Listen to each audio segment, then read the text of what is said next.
వికారాబాద్ జిల్లాలో రైతులకు యూరియా కష్టాలు తప్పడం లేదు. ఎడతెరిపి లేకుండా కురుస్తున్న వర్షంలోనూ రైతులు యూరియా కోసం గంటల తరబడి క్యూలో నిలబడుతున్నారు. పెద్దేముల్ మండల కేంద్రంలోని రైతు సేవా సహకార సంఘం వద్ద ఈ పరిస్థితి నెలకొంది. సహకార కేంద్రానికి కేవలం 220 బస్తాల యూరియా మాత్రమే రావడంతో అంతకంటే ఎక్కువ సంఖ్యలో రైతులు క్యూలో వేచి ఉన్నారు.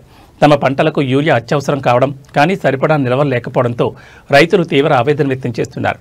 వర్షం కారణంగా ఇబ్బందులు పడుతున్న ఒక్క బస్తా యూరియా అయినా దొరకాలని వారు ఆశిస్తున్నారు.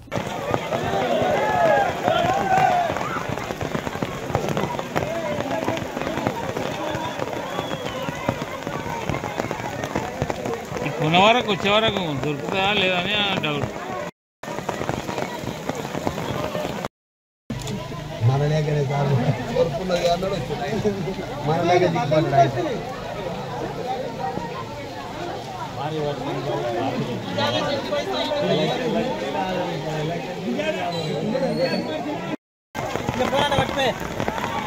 మిషన్ నీదా నీదా